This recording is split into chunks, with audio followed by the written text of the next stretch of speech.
ओम श्री सद्गुरु परमात्मने नमः।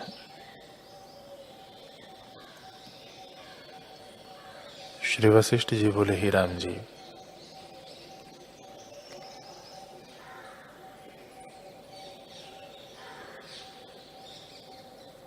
जैसे यह पहले नियत हुआ है कि जो पट है सो पट है, जो घट है सो घट ही है, जो घट है सो पट नहीं और जो पट है सो घट नहीं, वैसे ही यह भी नियत हुआ है कि अपने पुरुषार्थ बिना परम पद की प्राप्ति न होगी।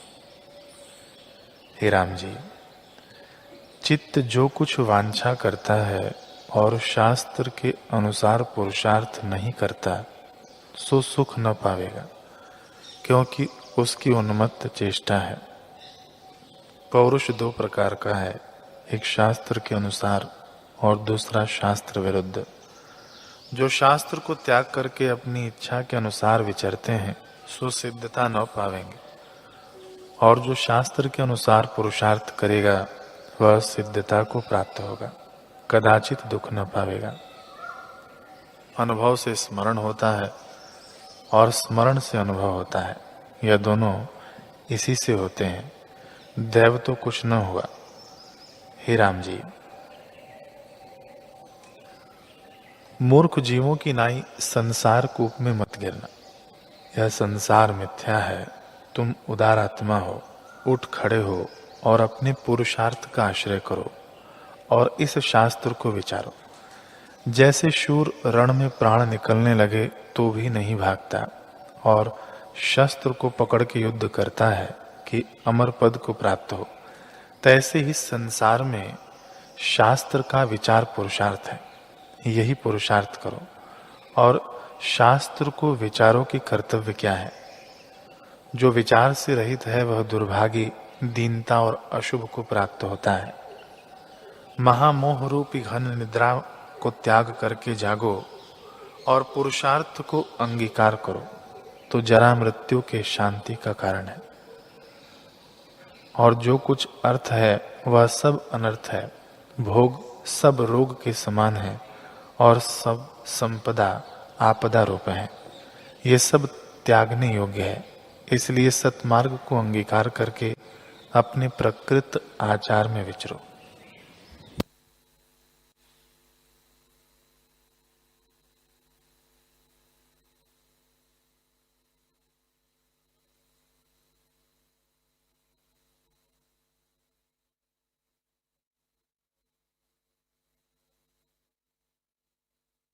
ओम श्री सद्गुरु परमात्मने नमः। वशिष्ठ जी बोले, हे राम जी, जीव के दुख का कारण वासना ही है। जो पुरुष इस संसार बंधन के दुख की चिकित्सा ना करेगा वह आत्महंता है और बड़े दुख में जा पड़ेगा, जहां से निकलने की सामर्थ्य ना होगी। इससे अब भी तुम मुक्ति का उपाय करो। जब तक सब भावों की वासना नहीं निवृत्त होती, तब तक स्वरूप का साक्षात्कार नहीं होता। इसी का नाम बंधन है। जब वासना क्षय होगी, जब आत्मपद की प्राप्ति होगी, जितने पदार्थ दिखते हैं वे सब अविचार सिद्ध हैं। विचार करने से कुछ नहीं रहते, और जो विचार करने से ना रहे उनकी अभिलाषा करनी व्यर्थ है। ओम श्री सद्गुरु परमात्मने नमः। श्री वशिष्ठ जी बोले, हे राम जी, जीव आत्मपद को तभी तक नहीं प्राप्त होता जब तक हृदय में अपना पुरुषार्थ रूपी विचार नहीं उपजा। जब अपने आप से अपना विचार रूप पुरुषार्थ जागे, तब सब दुख मिट जावे और परम समता को प्राप्त हो। ऐसा पद शास्त्र, अर्थ और पुण्य क्रिया से नहीं प्राप्त होता, जैसा अपने हृदय में विचार करने से होता है। वह पद निर्मल और स्वच्छ है और हृदय के तपन को निवृत्त करता है। बुद्धि के विचार रूपी प्रकाश से हृदय का अज्ञान नष्ट हो जाता है और किसी उपाय से नहीं नष्ट होता। जो बड़ा आपदा रूप दुख तरने को कठिन है, वह अपनी बुद्धि से तरना सुगम होता है। जैसे जहाज से समुद्र को पार करता है, जो बुद्धि से रहित मूर्ख है, उसको थोड़ी आपदा भी बड़ा दुख देती है। जैसे थोड़ा पवन भी तृण को बहुत भ्रमाता है। जो बुद्धिमान है, उसको बड़ी आपदा भी दुख नहीं देती। जैसे बड़ा वायु भी पर्वत को चला नहीं सकता। इसी कारण प्रथम चाहिए कि संतों का संग और सतशास्त्रों का विचार करे और बुद्धि को बढ़ावे। जब बुद्धि सत्य मार्ग की ओर बढ़ेगी, तब परम बोध प्राप्त होगा। जैसे जल के सींचने और रखने से फूल फल प्राप्त होता है, तैसे ही जब बुद्धि सत्य मार्ग की ओर धावती है, तब परमानंद प्राप्त होता है। जैसे शुक्ल पक्ष का चंद्रमा पूर्णमासी को बहुत प्रकाशता है, जितने जीव संसार के निमित्त यत्न करते हैं, वही यत्न सत्य मार्ग की ओर करें तो दुख से मुक्त हों और परम संपदा के भंडार को पावें। हरि ओम।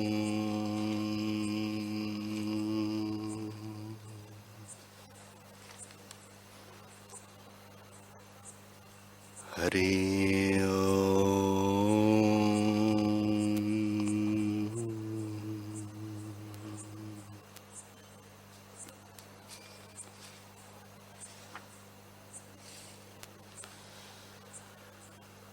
हरि ओम।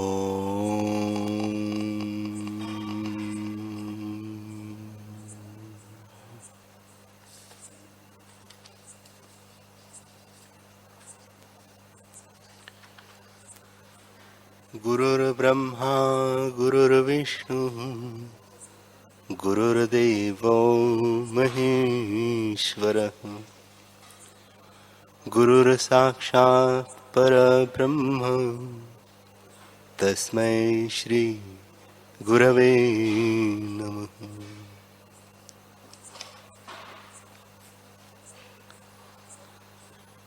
श्री योग वासिष्ठ महारामायण निर्वाण प्रकरण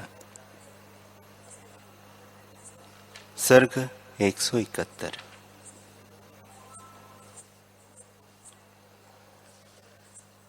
श्री वशिष्ठ जी बोले, हे रामचंद्र जी, इंद्रिया और जगत तब तक है जब तक जीव स्वरूप से अनजान सोया पड़ा है। जब जागेगा तब संसार की सत्यता मिट जाएगी और इच्छा भी कोई न रहेगी। जैसे किसी पुरुष को स्वप्न आता है और जब उस स्वप्न से वह जागता है, तब स्वप्न के स्मरण की इच्छा नहीं करता कि वह मुझको याद आवे या उसमें मिले हुए सुख दुख या मनुष्य मुझे मिले, क्योंकि उसकी सत्यता नहीं जान पड़ती, तो इच्छा कैसे करे। वैसे ही जब तक जीव स्वरूप से अनजान सोया पड़ा है, तब तक संसार के पदार्थों को मिथ्या नहीं जानता, उनकी इच्छा करता है। जब तुम स्वरूप ज्ञान में जागोगे, तब सब पदार्थ निरस हो जाएंगे, और जब ज्ञान से जगत को मिथ्या स्वप्नवत जानोगे, तब उसकी चाह भी न करोगे। हे रामचंद्र जी, जीवन मुक्त की सब चेष्टाएं देखी जाती है, परंतु वह जगत को सत्य नहीं मानता, क्योंकि उसको आत्म अनुभव हुआ है। जैसे सूर्य की किरणों में जल देख पड़ता है, पर जिसने सूर्य की किरणों को जान लिया है, उसको जल नहीं प्रतीत होता, किरणें ही दिखती हैं।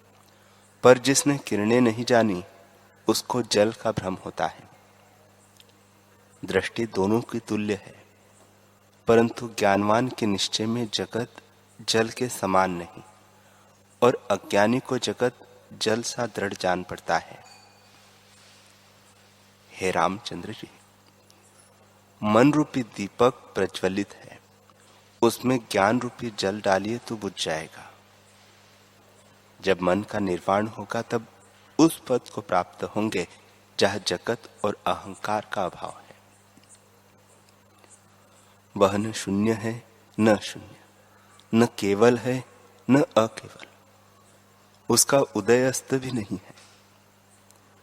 हे रामचंद्र जी, जो पुरुष ऐसे पद को प्राप्त हुआ है वह कृत्य होकर राग द्वेष से रहित परम शांत पद को प्राप्त होता है। उसका अहंकार मिट जाता है। वह केवल निर्वाच्य पद को प्राप्त होता है जहां कोई उत्थान नहीं। हे रामचंद्र जी, आत्मा में जगत के पदार्थ कोई नहीं है, मन के संकल्प से भासित होते हैं। जैसे खंभे में चितेरा कल्पना करता है कि इतनी पुतलियां इस खंभे में है, सो वे उसके निश्चय में है। खंभे में पुतलियों का अभाव है, वैसे ही मन के निश्चय में जगत है, आत्मा में कुछ नहीं बना। जिस पुरुष का मन सूक्ष्म हो गया है उसको जगत स्वप्न जान पड़ता है। जब उसने इसे स्वप्न जाना तब वह इच्छा और त्याग किसका करे।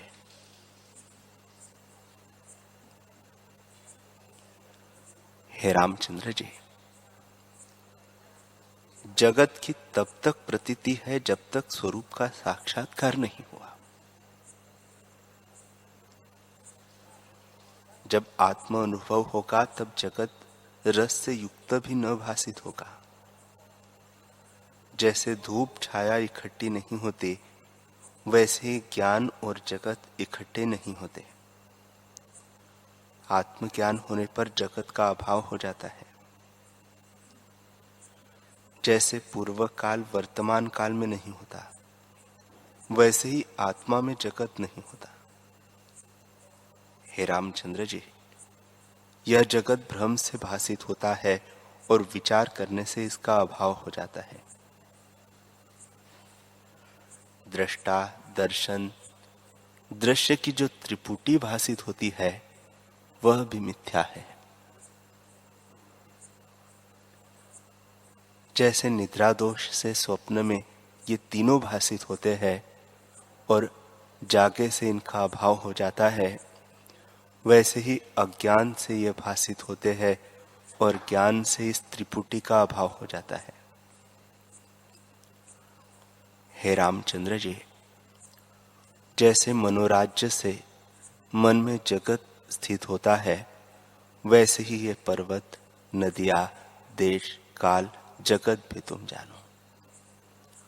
ऐसे इस जगत भ्रम को त्याग कर अपने स्वभाव में स्थित हो।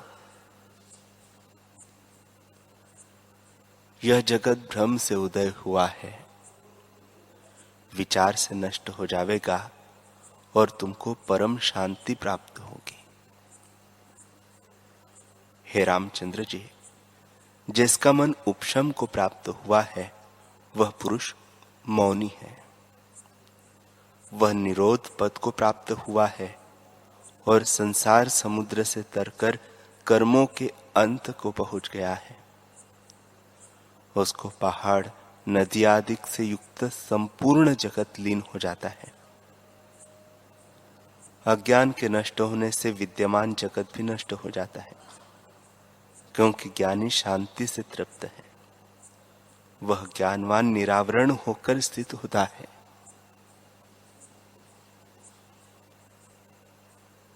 राम जी ने पूछा, है भगवान, जिस क्रम से बोध स्वरूप आत्मा जगत रूप होकर दिखता है, वह क्रम भेद की निवृत्ति के लिए फिर मुझसे कहिए।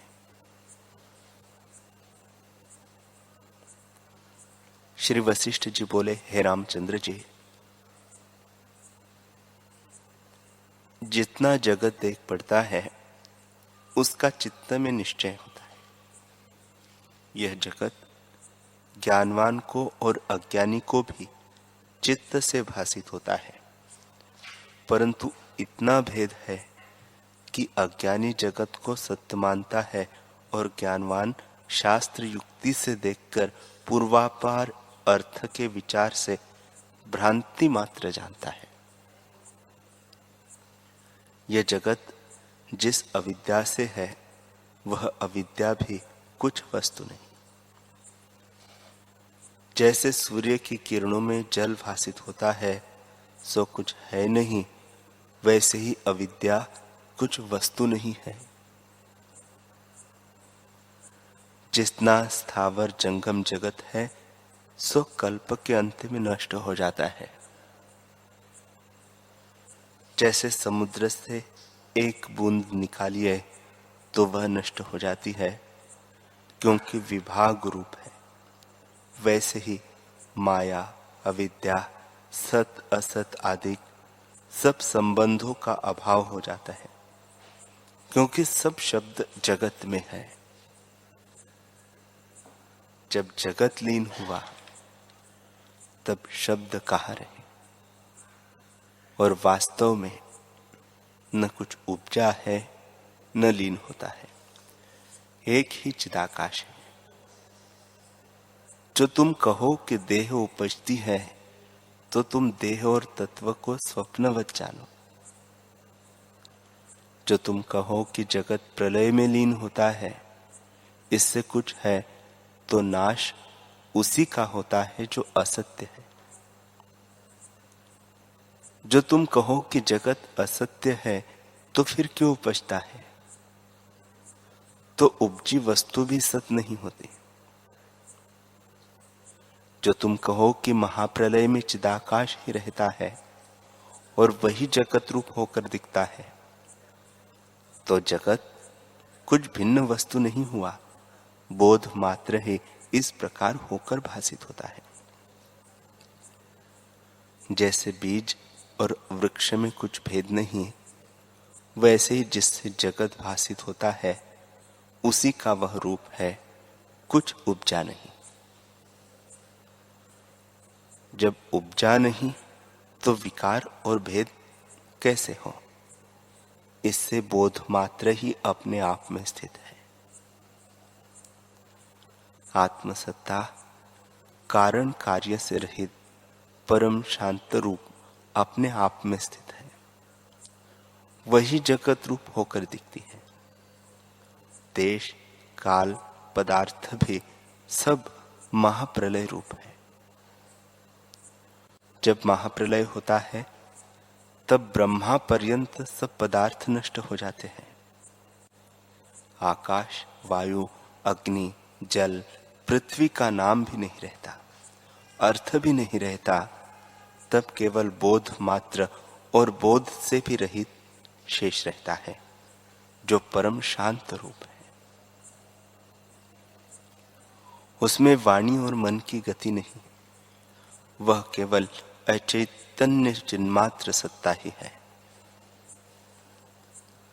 उसी को तत्ववेत्ता अनुभव कहते हैं और कोई उसे नहीं जान सकता। हे रामचंद्र जी, जो पुरुष अविद्या रूपी निद्रा से जागा है वह निराभास होता है, अर्थात चित्त से चैत्य का संबंध टूट जाता है। उसको परम प्रकाश रूप आत्मपद प्राप्त होता है। उसकी स्वभाव में स्थिति होती है और पर स्वभाव प्रकृति का अभाव हो जाता है। हे रामचंद्र जी, पर स्वभाव से भिन्न भिन्न जो कुछ जगत भासित होता था सो सब एक रूप हो जाता है। जैसे स्वप्न में सब पदार्थ भिन्न भिन्न दिखते हैं और जागे से सब एक रूप हो जाते हैं, अपना रूप ही भासित होता है, वैसे ही जब आत्मा का अनुभव होता है तब जगत अपना रूप ही प्रतीत होता है। हे रामचंद्र जी, एक रूप तब भासित होता है जब और कुछ नहीं बना। जैसे सुवर्ण के भूषण अग्नि में डालिए तो अनेक भूषणों का एक पिंड हो जाता है और एक ही आकार दिखता है। वैसे ही जब बोध का अनुभव होता है तब सब एक रूप हो जाता है। हे रामचंद्र जी, भूषणों के होते भी सुवर्ण ही था, इसी से सब एक रूप हो गया। वैसे ही जब बोध का अनुभव होता है तब सब एक रूप ही भासित होता है।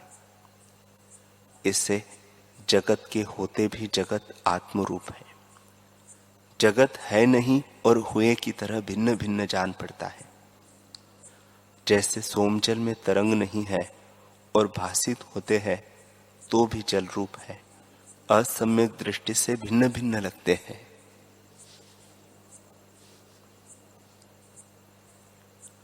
हे रामचंद्र जी, ज्ञानी को जीवन मुक्ति और विदेह मुक्ति दोनों तुल्य है।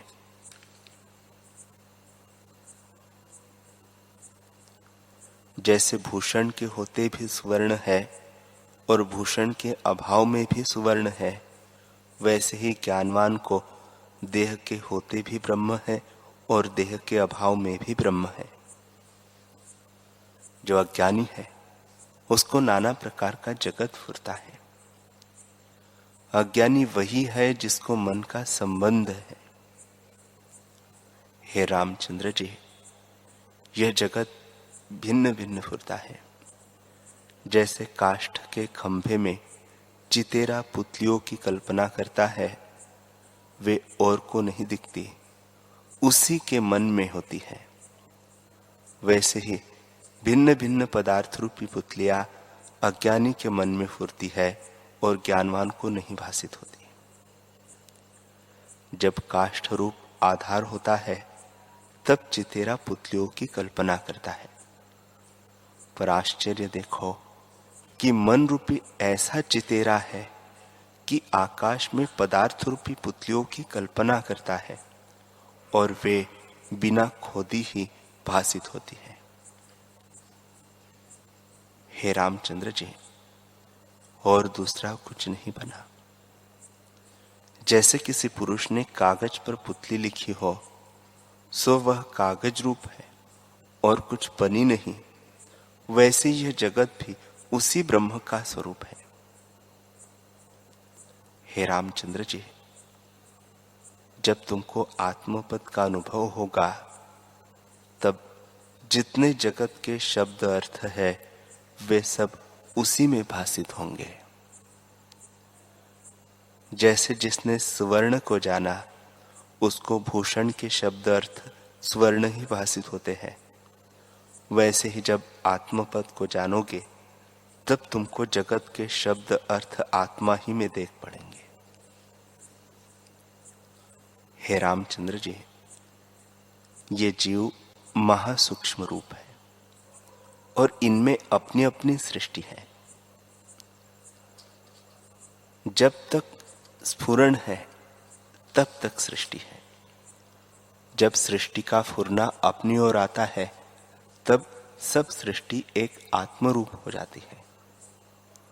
आकाश, काल, दिशा, पदार्थ सब आत्मा है। आत्मा से भिन्न कुछ नहीं। वह अपने आप में स्थित है जो अद्वैत चिन्मात्र पद है।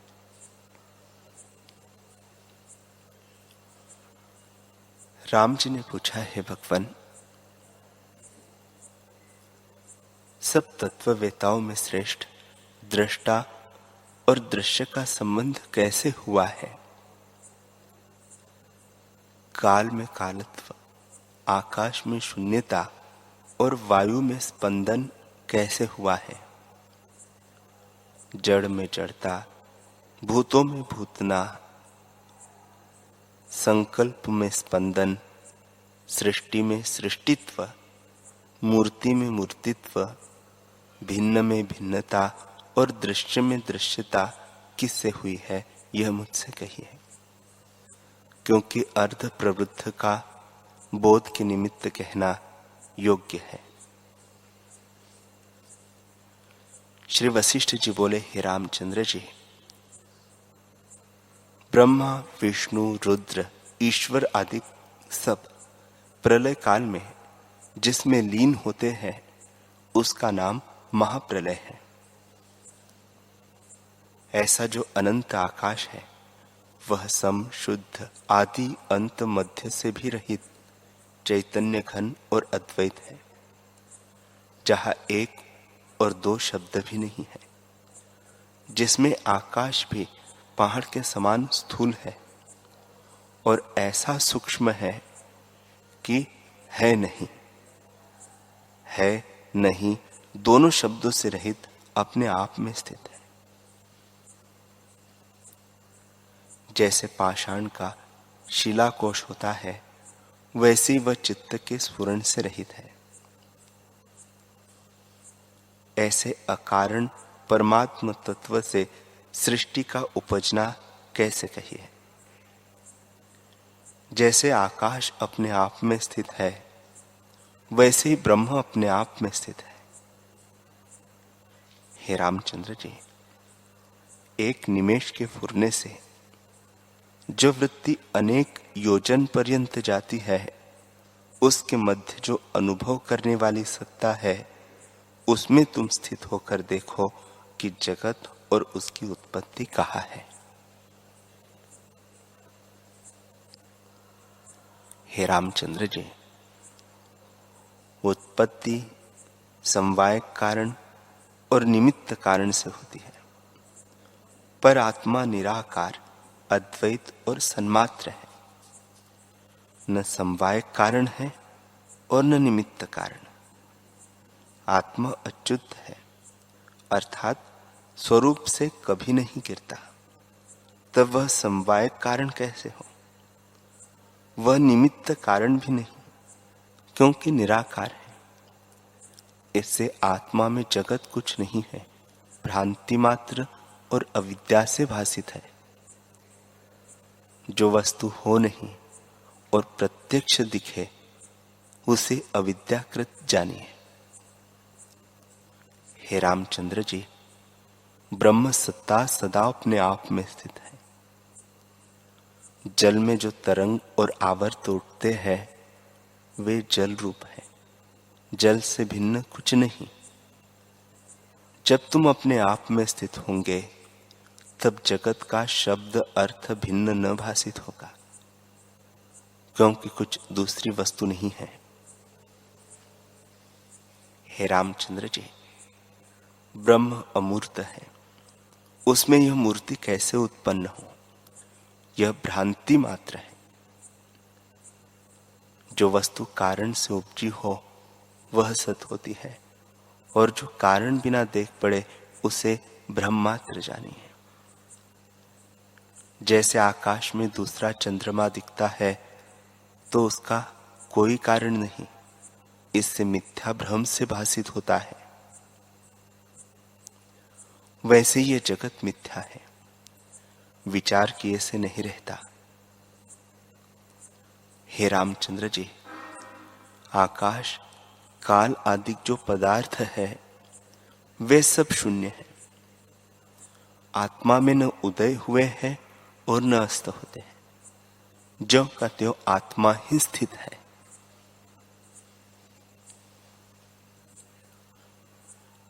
श्री वशिष्ठ जी बोले, हे रामचंद्र जी, जैसे आकाश अपनी शून्यता में स्थित है वैसे ही ब्रह्मरूपी आकाश अपने आप में स्थित है।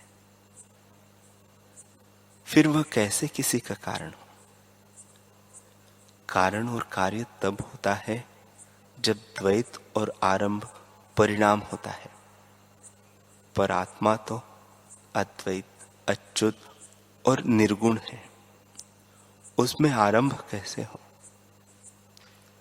हे रामचंद्र जी, जो कुछ जगत तुमको भासित होता है वह सब काठ की तरह मौन है, अर्थात वह मन का फुरना शून्य है।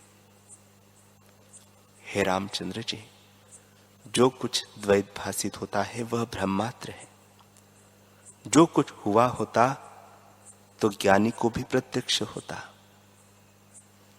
पर ज्ञान काल में नहीं भासित होता, इससे सब ब्रह्मात्र है। हे रामचंद्र जी, पृथ्वी जल आदि जो पदार्थ है उनका फुरना स्वप्न की तरह है। जैसे स्वप्न में जो चेष्टा होती है वह पास बैठे को नहीं दिखती, क्योंकि है ही नहीं। वैसे सृष्टि का अकारण संकल्प मात्र है। हे राघव, जैसे मिथ्या खरगोश के सींगों का कारण कोई नहीं, वैसे ही जगत का कारण भी कोई नहीं। जो कुछ हो तो उसका कारण भी हो, पर जब कुछ है ही नहीं तो किसका कारण कौन हो? राम जी ने पूछा, हे भगवान,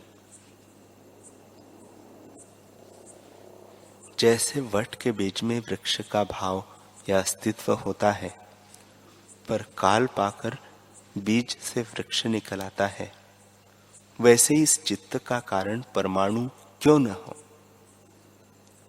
श्री वशिष्ठ जी बोले, हे रामचंद्र जी, सूक्ष्म से स्थूल संकल्प मात्र होता है।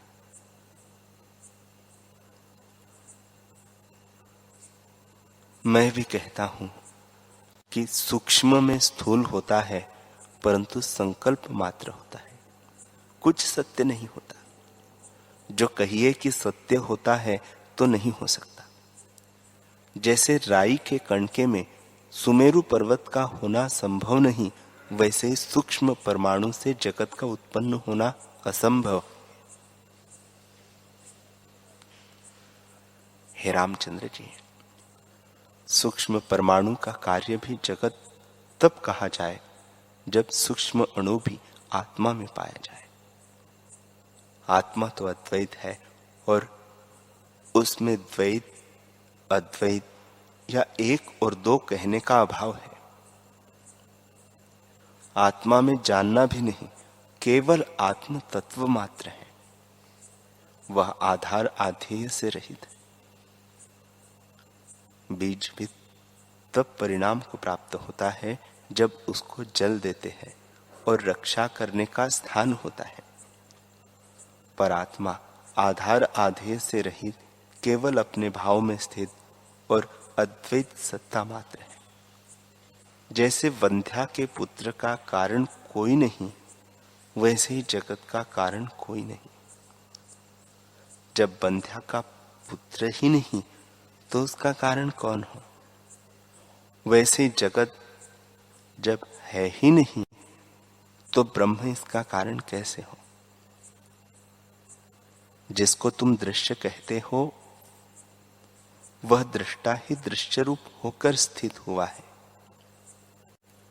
हे रामचंद्र जी, जैसे सूर्य की किरणों में जलाभास होकर स्थित होता है, वैसे ब्रह्म ही जगत आकार होकर दृष्टि में आता है। दृश्य भी कुछ दूसरी वस्तु नहीं। जैसे समुद्र ही तरंग और आवर्त रूप होकर भासित होता है, वैसे ही अनंत शक्ति होकर परमात्म सत्ता ही स्थित है। हे राघव, मैं और तुम आदि जगत के पदार्थ सब स्फुरण मात्र हैं। जैसे संकल्प नगर होता है जो मन से रचा है, वैसे ही यह जगत आत्मा में कुछ बना नहीं, केवल ब्रह्म अपने आप में स्थित है। हमको तो सदा वही भासता है।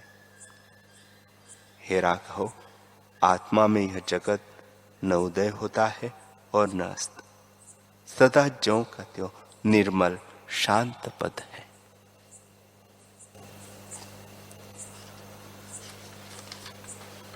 हरि ओम।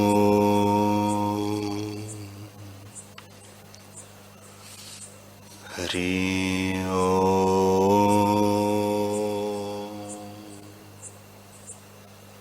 ओम। सहना भवतु, सहनौ भुनक्तु, सह वीर्यं करवावहै, तेजस्विनावधीतमस्तु मा विद्विषावहै।